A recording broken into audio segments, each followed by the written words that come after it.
बिस्मिल्लाहिर्रहमानिर्रहीम। अस्सलाम वालेकुम। कैसे हैं आप सब? दुआ है और उम्मीद है कि आप सब खैरियत से होंगे। अल्लाह ताला आप सबको अपने घरों में खुश और आबाद रखे, हंसता बसता और मुस्कुराता रखे।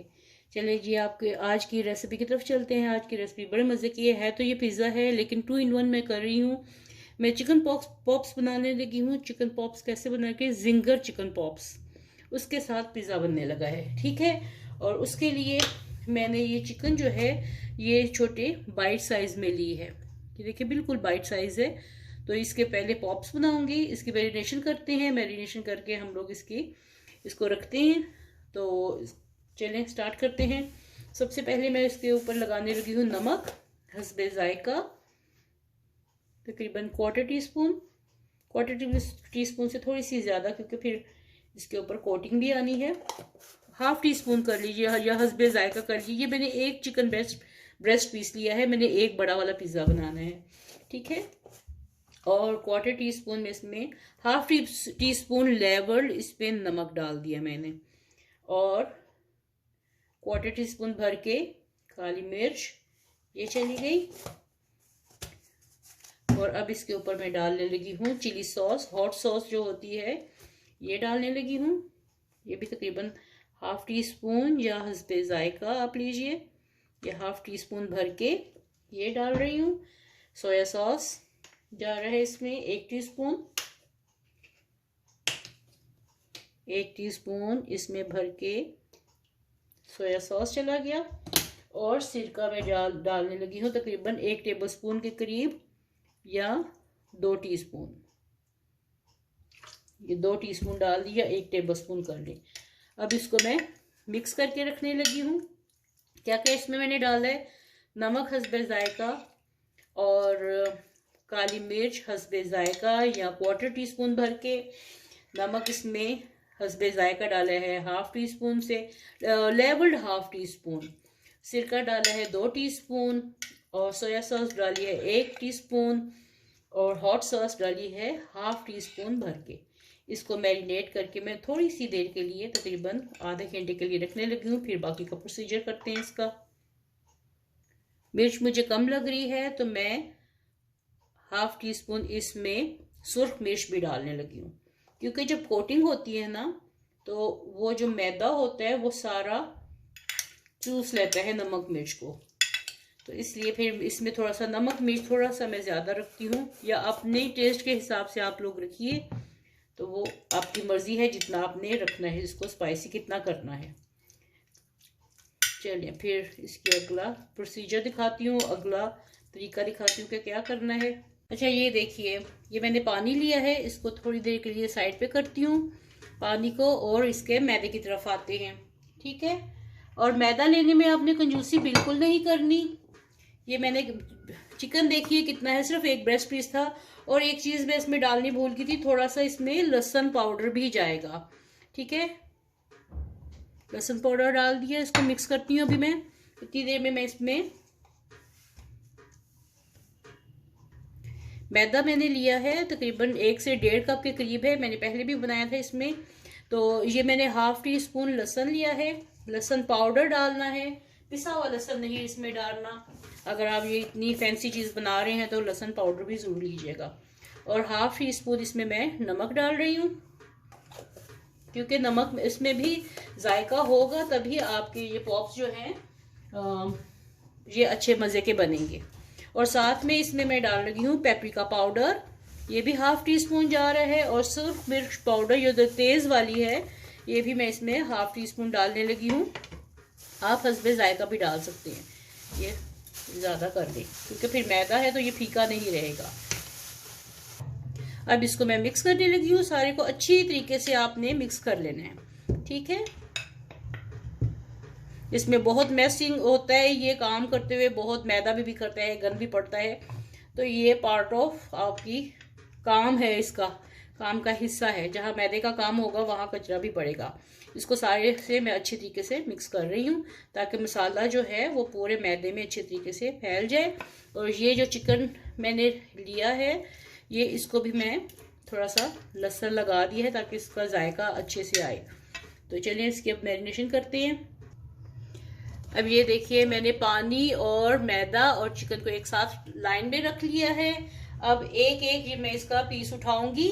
मैदे में कोट किया, पहले एक बार अच्छे तरीके से इसको मैदे में कोट किया, झाड़ा, इसको झाड़ा, झाड़ के इसको पानी में जस्ट डिप करना है, इसको एक होता दिलाना है पानी में और इसको इसके ऊपर डाल देना है। ठीक है, मैदा डालना है और दूसरे हाथ से इसको दबाना है, दूसरे हाथ से अच्छी तरीके से इसकी कोटिंग करनी है। ठीक है,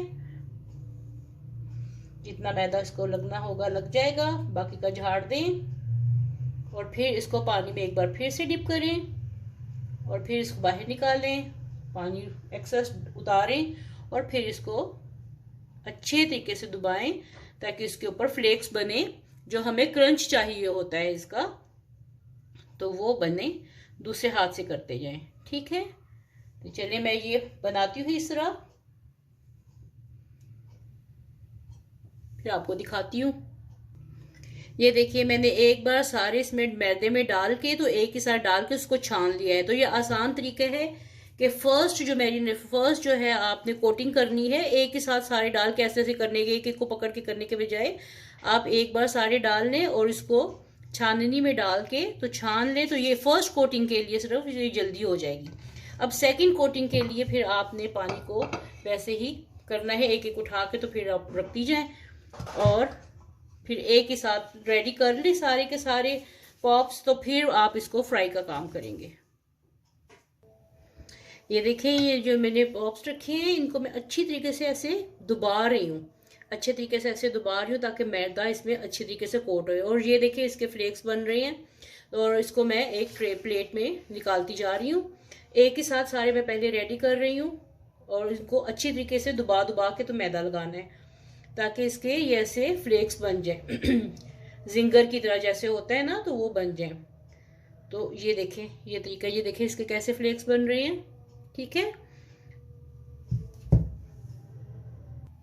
और जो लोग मेरे चैनल पे न्यू है प्लीज़ चैनल को सब्सक्राइब करें, लाइक करें और फ्रेंड एंड फैमिली के साथ शेयर करें। और जो मेरे ओल्ड फॉलोअर्स हैं उन सब का बहुत बहुत शुक्रिया कि आप इतना मेरे चैनल को देखते हैं, मेरी वीडियोस को देखते हैं, लाइक करते हैं और कमेंट करते हैं। आपका बहुत बहुत शुक्रिया और इसी तरह साथ रहिएगा और अच्छे अच्छे कमेंट करके बताएं आपको मेरी रेसिपी कैसी लगती है, तो ताकि इससे हमें अप्रिसिएशन मिलती है आपकी तरफ से और बहुत हेल्प होती है। तो प्लीज़ चैनल को लाइक करें, सब्सक्राइब करें, कमेंट करें और फ्रेंड एंड फैमिली के साथ शेयर करना बिल्कुल मत भूलिएगा। और साथ में लगे बेल आइकन के बटन को भी क्लिक करें ताकि हर नए आने वाली रेसिपी आपको टाइम पे मिले। आपको इसी तरह अच्छी अच्छी रेसिपी के लिए मेरे साथ रहिएगा। देखिए कितना डिफरेंट है, ये जिंगर पॉप्स बनने लगे हैं, जिंगर पॉप्स पिज़्ज़ा बनने लगा है। ठीक है, ये इसके सारे बाइट्स रेडी हो गए। अब इनको फ्राई करते हैं। ऑयल को मैंने गर्म करने के लिए रख दिया है और अब इसको एक एक बाइट्स को पकड़ के तो इसको फ्राई करते हैं। इसको मैं झाड़ती हूँ और डाल के देखती हूँ ऑयल कितना गर्म है। तो ऑयल बहुत अच्छे से गर्म है, थोड़ी सी आंच तेज कर लेते हैं और इसको फ्राई करते हैं। बिस्मिल्लाहिर्रहमानिर्रहीम। और इसको जब आप फ्राई कर रहे हो ना तो एकदम से इसको हिलाना नहीं है, इसको थोड़ा सा सेक लगने दीजिए फिर इसको बनाइए। अपनी कढ़ाई और ऑयल के हिसाब से जितना आपने इसमें डालने हैं वो डालिए। दो बार इसको फ्राई कर लें, लेकिन ओवरलैप नहीं करना हो, एक के ऊपर एक नहीं डालना, इसका ध्यान रखिएगा।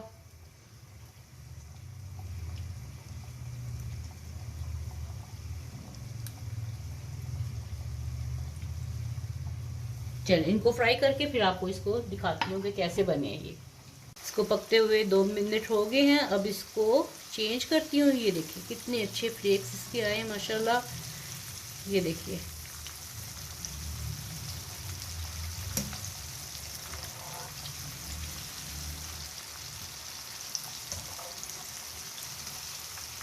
ये देखिए, आप चाहें तो इस तरह भी आप अपने मेहमानों को पेश कर सकते हैं। गरम गरम ऐसे जिंगर पॉप्स बना के बच्चों को दें, साथ में फ्राइज़ बनाएं, तो बच्चे भी और घर वाले भी और फैमिली वाले भी और मेहमान भी आपके बहुत खुश होंगे कि जिंगर पॉप्स मिले हैं गरम गरम घर में।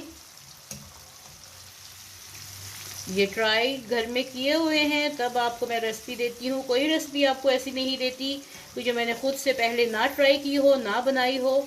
ऐसी कोई रेसिपी नहीं होती।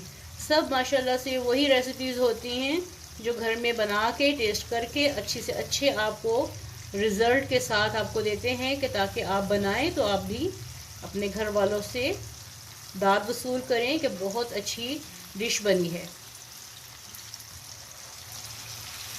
चले फ्राई करके फिर आपको फाइनल दिखाती हूँ फिर आगे क्या करना है।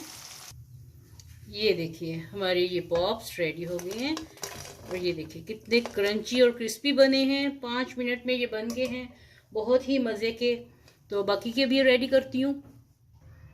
ये देखिए अब यकीन कीजिए ये इतने क्रिस्पी क्रंची और टेस्टी बने हैं, बिल्कुल ऐसे लगता है जैसे बाजार के हैं। ये देखिए इसके फ्लेक्स देखिए और इसके ये टेक्सचर देखिए ये कैसे इसके आए हैं, क्रंच आया है। बहुत ही मज़े के बने हैं माशाल्लाह माशाल्लाह। ज़रूर आप ये ट्राई कीजिएगा रेसिपी। चलिए अब पिज़्ज़ा की तरफ चलते हैं। अब ये देखिए मैंने आटा गूंद के रखा हुआ था। मैं आपको इसका डिस्क्रिप्शन बॉक्स में भी और एंड स्क्रीन में भी इसका लिंक दे दूंगी कि मैंने आटा कैसे इसका तैयार किया था, डो कैसे तैयार की थी।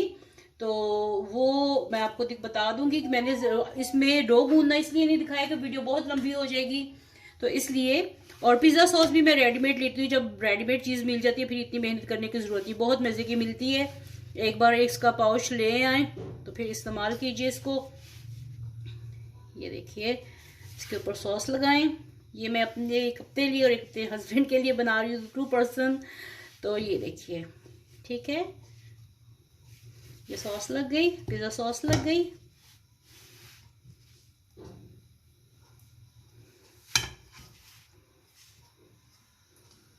जितनी आपने लगानी है ये आपकी अपनी मर्जी है, कितनी आपने लगानी है। इसमें सब कुछ होता है, ओरिगानो वगैरह हर चीज़ इसमें होती है। एक्स्ट्रा डालने की अगर आपको पसंद है तो एक्स्ट्रा डाल लें, वरना जितनी आपको ज़रूरत है वो डाल दीजिए। शिमला मिर्च मैंने काट के डाल दी इसके ऊपर। आपको अगर इसके छोटे चंक्स पसंद है वैसे बारीक काट के डाल दें। मैं इसमें ऐसे काट के डाल रही हूँ। टमाटर जो हैं वो मैं बारीक बारीक काट के ऐसे डालने लगी हूँ। ये छोटे चंक्स काट के टमाटर डाल दिए, इसको यहाँ पे रख दिया। चलिए मैं लगा लूँ फिर आपको। अब ये देखिए इसके ऊपर मैं रखने लगी हूँ पॉप्स। जितना भरना है आपने, आपकी मर्जी है जितने इसके ऊपर पॉप्स डालने हैं वो आपकी अपनी चॉइस है। कितना डालना है सेपरेट भी आप साथ में रख सकते हैं। बहुत क्रंची और क्रिस्पी, बहुत ही मज़े के बने हैं माशाल्लाह माशाल्लाह। ज़रूर बनाइएगा, खुद भी इंजॉय करें और घर वालों को भी इंजॉय करवाएं। छोटे पीस बनाने हैं छोटे डालिए, जैसे बड़े छोटे जैसे डालने हैं वो आप डालिए। और अब इसके ऊपर मैं डालूंगी चीज़, और चीज़ डालने में बिल्कुल कंजूसी नहीं करनी। मैं इसके ऊपर चीज़ डाल रही हूँ, मोज़रेला चीज़ है ये सिर्फ, और नहीं कोई भी मैंने डाली, ठीक है। तो ये हमारा पिज़्ज़ा ओवन में जाने के लिए रेडी हो गया है। इसको अब मैं ओवन में डालने लगी हूँ। तो फिर इसको तकरीबन 15 मिनट में ये रेडी हो जाएगा। फिर आपको इसके फाइनल लुक दिखाती हूँ। अब मैं इसके ऊपर थोड़ा सा चिली फ्लेक्स डालने लगी हूँ, सिर्फ कलर देने के लिए, ज़्यादा नहीं डाल रही, ठीक है। तो ये जो आने लगा है ओवन में, ये देखिए पिज़्ज़ा ओवन में चला गया है। अब इसको 15 मिनट के लिए पका। देखिए हमारा पिज़्ज़ा रेडी हो गया है। इसके नीचे से भी आपको दिखाऊं कितना मज़े का ये कलर आया है। ये देखिए कितना अच्छा कलर आया है। और इसकी डो का मैं आपको डिस्क्रिप्शन बॉक्स में लिंक दे दूंगी कि वो वाला पिज़्ज़ा मैंने कैसे बनाया था। तो ये देखिए किस कदर खूबसूरत और मज़े का पिज़्ज़ा रेडी हो गया है। उम्मीद है कि आपको आज की ये रेसिपी पसंद आई होगी। ज़रूर ट्राई कीजिएगा और थम्स अप ज़रूर दीजिएगा, लाइक ज़रूर कीजिएगा। और फिर मिलते हैं ऐसी ही एक नई और यूनिक रेसिपी के लिए। तब तक के लिए अल्लाह हाफिज़।